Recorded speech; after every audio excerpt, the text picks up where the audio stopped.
এই কাজ আমি করেছি। অবশেষে সকলের সামনে সমস্ত সত্যি স্বীকার করে নিল পল্টু। হ্যাঁ, আমরা এমন আপডেট দেখতে পাবো বড়লোক ঘর ছোট বউ ধারাবাহিকের পরবর্তী চমকে। তোমরা যারা এই চ্যানেলটিতে নতুন আছো তারা কিন্তু অবশ্যই এই চ্যানেলটি সাবস্ক্রাইব করতে ভুলো না। তো চলো বিস্তারিত জেনে আসি। সকলের সামনে যখন মহারাজ অর্থাৎ রাধুনীকে হাজির করে, ঠিক সেই মুহূর্তেই সকলকে জিজ্ঞেস করে টুকুন যে এবার তুমি বলো তো এদেরকে দেখে যে এদের মধ্যে কেউ ছিল কিনা, কারণ তুমি নিজেই বলেছো বাড়ির লোকজনই ছিল। তখনই মহারাজ বলে যে না, এদের মধ্যে কেউ সেখানে ছিল না। ঠিক তখনই টুকুন বলছে বেশ, তাহলে আরো কিছু জন মানুষ রয়েছে, ওরা সবাই আসলে আমরা সবটা বুঝতে পারবো। ঠিক তখনই ছোটু অর্থাৎ অর্জুন সেখানে এসে হাজির হয়, আর তখনই অর্জুনকে দেখিয়ে বলেছে দেখো তো এই গিয়েছিল কিনা। ঠিক তখনই মহারাজ বলে যে না, এই লোকটাও সেখানে যায়নি। এতে করেই তখন বলতে থাকে যে বেশ, তাহলে আর একজনই মাত্র বাকি আছে। যখনই পল্টুকে টুকুন ডাকতে থাকে যে পল্টু দাদা তুমি বাইরে এসো, ঠিক সেই মুহূর্তেই পিসিমা বাদ সাধে আর বলছে টুকুন তুই পল্টুকে কেন ডাকছিস, পল্টু এখানে আসবে না। এতে করে তখন টুকুন বলছে কেন, পল্টু দাদা এখানে কেনই বা আসবে না। ঠিক সেই মুহূর্তে বলে কারণ পল্টু একটু ঘুমিয়েছে, তাই ওকে ঘুম থেকে ওঠাতে না করা হয়েছে, আর এখন যদি ওকে ওঠাই তাহলে খুব ঝামেলা হবে, তাই প্লিজ দয়া করে ওকে ডাকিস না। কিন্তু টুকুন বলছে কিন্তু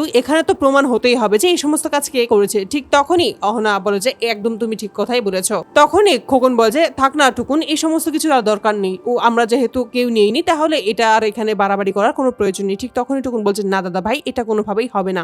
মহারাজ বলেছে যে আমাদের বাড়ি থেকেই একজন নিয়েছে, আর কে নিয়েছে সেটাও এবার সকলের সামনে প্রমাণ করা খুব দরকার, কারণ এই সমস্ত কাজ যে করেছে সে দ্বিতীয়বার আবার যে এমন কোনো কাজ করবে না এটা কিন্তু আমরা বিশ্বাস করতে পারি না। তাই আমাদেরকে তাকে ঠিক খুঁজে বের করতেই হবে, আর তার জন্য যা যা করতে হয় সেটাই করতে হবে। আর আমরা সকলেই এখানে আছি, শুধু পল্টু দাদাই এখানে নেই। এখন এটাই তো প্রমাণ হচ্ছে যে এই সমস্ত কাজ অন্য কেউ করেছে। তখনই পিসিমা বলে যে এই সমস্ত কাজের মধ্যে খবরদার আমার পল্টুকে তুই ডাকবি না, আমার পল্টু এই সমস্ত কোনো কাজে করেনি। ঠিক তখনই অহনা বলছে বেশ, তাহলে পল্টু তাকে একবার ডাকুন। ঠিক তখনই পিসিমা বলে যে না, ওকে আমি ডাকতে পারবো না, আর ওকে কেউ কেউ ডাকবে এটাও আমি হতে দেবো না। ঠিক তখনই অহনা বলছে বেশ, তার মানে তো আমরা এটাই বুঝে নেবো যে এই সমস্ত কাজ আসলে পল্টু দাদাই করেছে। ঠিক তখনই টুকুন বুদ্ধি খাটিয়ে বলছে বেশ, তোমরা সকলেই দাঁড়াও আমি আসছি। এই বলেই পল্টুর কাছে আসে এবং পল্টুর সাথে হাত মিলিয়ে সমস্ত কিছু বলে থাকে যে বাড়ির বউরা এই সমস্ত কিছু করছে শুধুমাত্র অহনার জন্য, আর তোমাদেরকে বাড়ি থেকে বের করে দিতে চাইছে, এটা আমি একদম মেনে নিতে পারছি না। এভাবেই যখন পল্টুকে ভুলিয়ে ভালিয়ে যখন সকলের সামনে নিয়ে আসে, এতে করেই তখন ক্ষিপ্ত হয়ে যায় পল্টু। ঠিক সেই মুহূর্তে বলে যে বেশ, তাহলে সকলের সামনে আসো, আমিও এবার প্রমাণ করে দেবো যে আমিও আমার বউকে হাতের মুঠোয় রাখতে পেরেছি। এতে করে পল্টু বলে কিন্তু বাইরে কারা কারা রয়েছে। ঠিক তখনই টুকুন সবটাই বুঝতে পারে, আর তার জন্য বলে যে কেই বার থাকবে, আমাদের বাড়ির লোকজনই রয়েছে, ওদের সামনে আজকে একটা ফয়সালা হবে। এতে করে তখন